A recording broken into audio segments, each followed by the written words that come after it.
Alors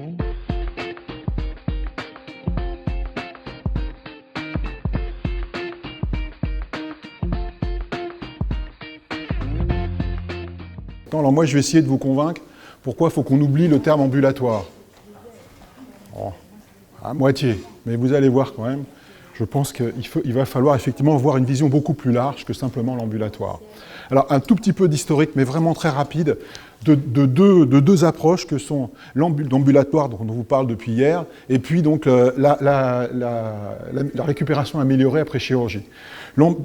Simplement pour comprendre pourquoi ces deux systèmes ont évolué en parallèle finalement pendant longtemps. Le développement de l'ambulatoire, vous le savez, c'est les années 60, c'est les États-Unis, avec une double volonté. D'abord, un intérêt économique, et en même temps, ils avaient un nombre de lits qui était limité, qui était insuffisant. Il fallait trouver le moyen de rentabiliser, entre guillemets, la prise en charge de leurs patients. C'est important parce qu'on voit que même à partir d'une approche purement économique, on peut arriver quand même à quelque chose de vertueux sur le plan médical. La France, je vous remets l'historique récent, c'est vraiment le vrai démarrage officiel, je dirais, c'est vraiment en 2010, on a vraiment posé le dogme du nouveau paradigme et considéré l'ambulatoire comme la norme, c'est-à-dire que l'hospitalisation ne devenant qu'une alternative. Il y a des recommandations de la SFAR, de la HAS, très centrées sur l'organisation, ça c'est important, et c'est sûrement l'apport de l'ambulatoire, c'est vraiment le concept organisationnel qui est intéressant. Il y a eu la mise sous entente préalable en 2008 qui a été d'un apport indéniable, même si c'était un peu, comment dirais-je, un peu pas agressif, mais en tout cas coercitif. Ça a été efficace, mais je pense que ce système est à bout de souffle. Il n'a plus de sens maintenant, à mon avis, vers où on veut aller si on veut développer l'ambulatoire au niveau où on le souhaite, de 70%. Une étape importante a été la fin des bornes basses en 2014. Pour les niveaux 1, il semble qu'on soit, ou que c'est déjà validé, le fait que c'est aussi qu'elles sont tombées également pour les niveaux de sévérité plus importants. Donc ce 70% d'ambulatoire. La RAC, c'est un développement qui n'a strictement rien à voir. Il remonte aux milieu des années 90. On doit ça à cet homme, Henrik Kellett, qui est un chirurgien, et qui, dans la deuxième revue médicale internationale, a publié une série avec simplement 10 patients. Et ça, c'est assez étonnant. Ce n'était pas une série énorme, simplement 10 patients, et montrer qu'en optimisant, en ayant une réflexion sur l'ensemble du parcours et sur l'ensemble de la prise en charge, on pouvait réduire de façon significative les durées d'hospitalisation. Comme partout, il faut du temps pour que ça passe. Très tôt en France, on s'est intéressé, et Henrik Kellett aimait à dire qu'il était plus souvent invité par les anesthésistes que par les chirurgiens. Très tôt, on s'est intéressé à la RAC, mais il a fallu effectivement 20 ans pour qu'on y arrive. Et je dirais qu'un des événements, c'est ça, entre 2014 et 2015, des équipes ont publié en France les premières colectomies en ambulatoire, ou l'équipe d'Agno qui avait publié la première prothèse de hanche en ambulatoire. Donc les principes entre ces deux approches sont finalement d'une part très proches et d'autre part tout à fait comparables. L'ambulatoire, c'est un concept organisationnel centré sur le patient. Alors, c'est 12 heures. Pourquoi 12 heures d'ailleurs? Et puis sans couchage, je dirais. 12 heures, pourquoi pas 10? Pourquoi pas 12? Pourquoi pas 13? Pourquoi pas 10? Enfin, voilà, ça repose. Pour l'instant, effectivement, il n'y a pas aucune cohérence sur le plan médical. En fait, c'est probablement parce que c'est simplement la moitié de 24 qui est probablement le choix qui a été fait. Mais on peut tout à fait imaginer un patient opéré d'une main à 22 heures en urgence et qui va sortir le lendemain à 8 heures. Il sera resté moins de 12 heures, mais ce n'est pas l'ambulatoire au sens étymologique où on l'entend. Le concept multimodal qui va être centré sur l'évidence médecine, ça c'est la RAC, c'est-à-dire que le principe il est finalement assez simple, c'est d'appliquer les recommandations ou d'appliquer ce qui est factuel, ce pourquoi on a pu démontrer que ça fonctionnait, que c'était mieux pour le patient, le fait qu'il ne se refroidisse pas, le fait de faire de l'analogie multimodale ou d'utiliser une célioscopie plutôt qu'une laparotomie. Il y a des recommandations également de la SFAR, de la HAS, et finalement, pour toutes les interventions, et ça c'est un premier élément important, on raisonne sur deux composantes. Une composante organisationnelle, et de façon à faire en sorte que le patient reste le temps strictement utile et nécessaire à sa prise en charge, et ça c'est l'apport de l'ambulatoire, et une approche médicale qui repose sur la médecine basée sur l'épreuve, et c'est l'apport de la RAC. Ce qui est important, c'est que dans tous les cas, ça va impliquer, entre guillemets, tous les intervenants. Et quand je dis tous, personnel médical, paramédical, administratif, etc., il y a une vraie réflexion à avoir sur l'ensemble du parcours. Et surtout, ça nécessite une organisation transversale. Ça ne peut pas être une organisation verticale. Il faut que chaque acteur impliqué du brancardier qui va expliquer pourquoi c'est mieux de passer là ou là, de l'infirmière de salle de réveil qui va expliquer pourquoi elle est gênée, pourquoi elle perd du temps, etc. C'est indispensable cette approche transversale, sinon ça ne peut pas fonctionner. Et donc le but et la finalité, plutôt que d'avoir deux approches de type ambulatoire et RAC, ou hospitalisation, il faut réfléchir à une approche globale qui est l'optimisation des parcours patients. Et ça, du plus simple, la cataracte par exemple, jusqu'à la greffe hépatique, et je vous donnerai des exemples. Alors, c'est quoi le patient au centre de la procédure? Je suis longtemps tourné autour de ce concept, parce que d'aucuns peuvent y voir un aspect humanitaire ou humanisme. En fait, pas du tout. On est plus proche de la situation d'une voiture dans une chaîne de montage où tout le monde est autour de la voiture pour qu'elle sorte dans les meilleures conditions possibles. Mais quand on dit ça, on voit les yeux qui montent en disant à quoi on nous compare. En fait, on comprend mieux si plutôt que de mettre le patient, on met la pathologie au centre de la procédure. Et le patient rentre dans le cercle et c'est lui qui va être plutôt un des éléments, un des acteurs de sa prise en charge. Et il va l'être à double titre. D'abord parce qu'il va, de façon positive, c'est lui qui va s'investir, qui doit avoir compris ce qu'on va lui faire, puis de façon, je dirais, indirecte, par les problèmes qu'il peut avoir, les pathologies associées qu'il peut présenter. Mais ça, je pense que c'est très important. C'est ça, hein, être au centre de la procédure, c'est vraiment organisé pour que de A jusqu'à B, on soit vraiment orienté sur le patient et sur sa pathologie. Alors, c'est quoi un parcours? Un parcours, c'est ça. Je vous ai mis une arthroplastie de genou, en l'occurrence. Vous avez les différentes étapes avec le rôle de chacun, chirurgien, anesthésiste, personnel paramédical, avant, pendant et après l'opération. On ne va pas tout détailler, mais en fait, on réunit tout le monde et puis à chaque étape, on dit, voilà, qu'est-ce qu'on va faire? Comment on va optimiser la prise en charge, à la fois organisationnelle et à la fois médicale. L'éducation thérapeutique est un terme un peu élargi par rapport à ce qu'il était utilisé initialement, mais ça, c'est très important. Je pense que l'éducation du patient en amont est extrêmement importante, d'autant plus s'il peut avoir s'il est plus âgé ou qu'il a des pathologies plus importantes. Et cette étape, elle n'existait pas vraiment avant, donc il y a nécessairement un investissement à ce moment-là qu'il faut faire si on veut après pouvoir avancer. Et avec ça, très rapidement, on peut réduire à moins de 3 jours la durée d'hospitalisation.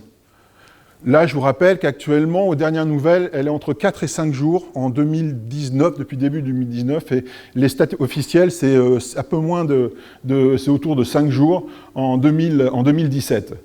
Donc 72 heures, 3 jours, sans problème. Si on continue à réfléchir, à essayer de voir comment on peut améliorer, on peut rapidement arriver à 24-48 heures d'hospitalisation. Et progressivement, toujours avec une approche réfléchie, on peut descendre à l'ambulatoire.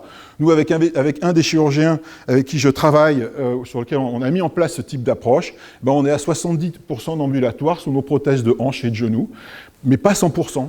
Il y a des patients qui sortiront à J1, à J2, à J3.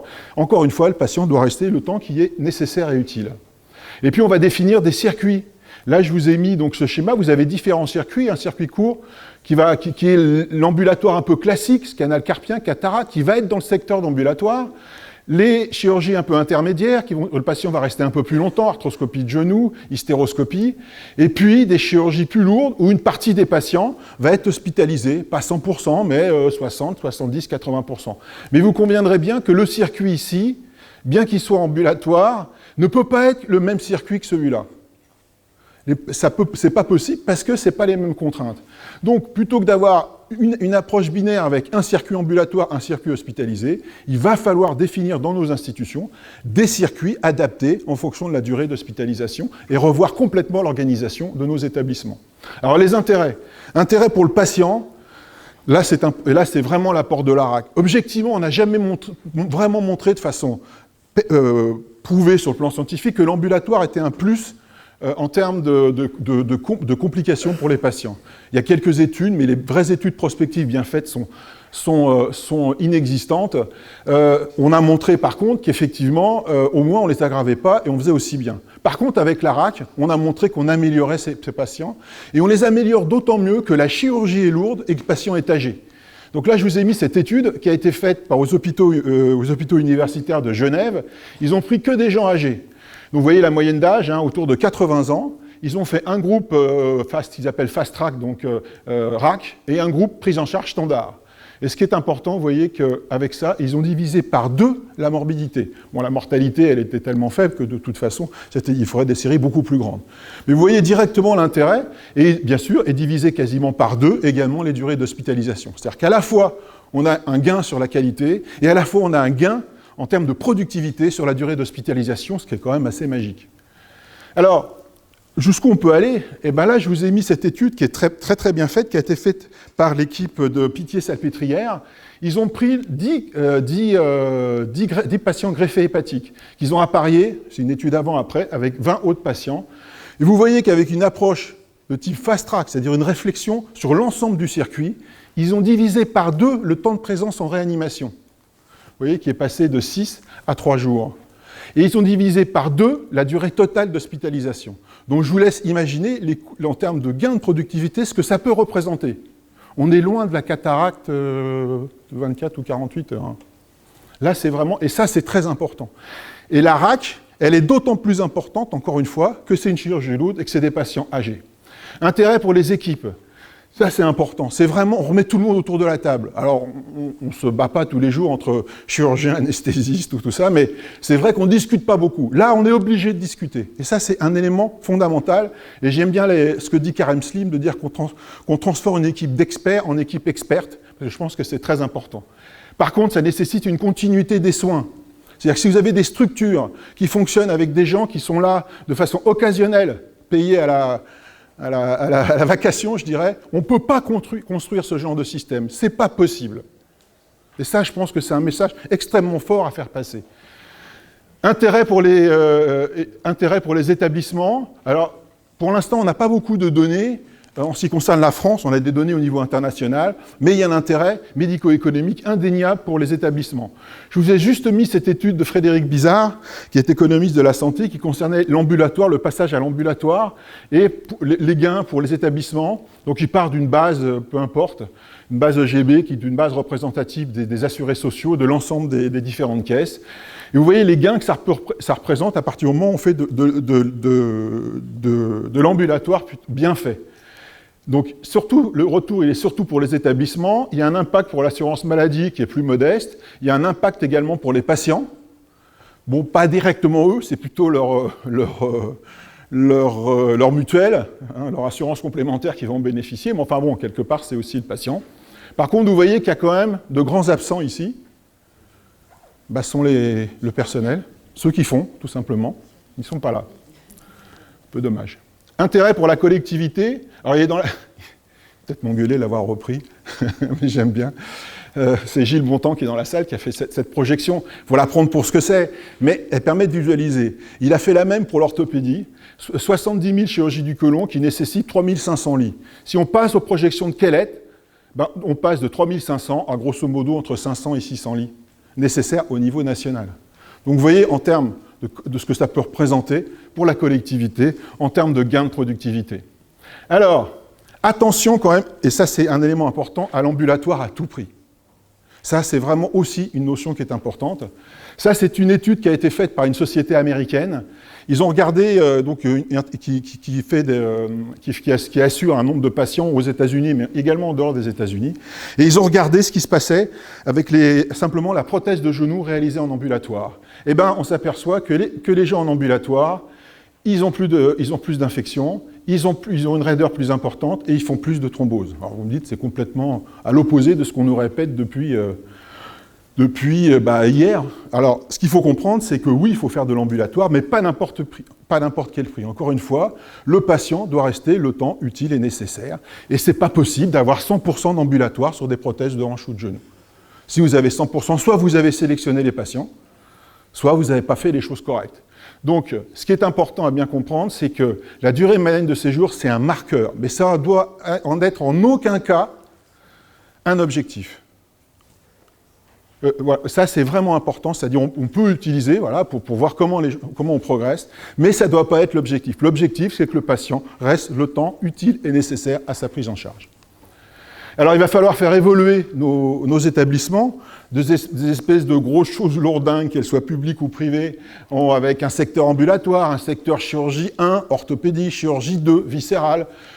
Un service de médecine, qui quelque part, un vague service de soins continus, il faut aller vers des établissements optimisés. Un gros secteur d'hospitalisation courte, pas forcément situé au même endroit, on peut avoir un fast track, une zone pour les durées d'hospitalisation plus longues, peu de lits d'hospitalisation, parce qu'il faudra quand même garder des patients, et puis surtout un secteur d'USC qui soit costaud.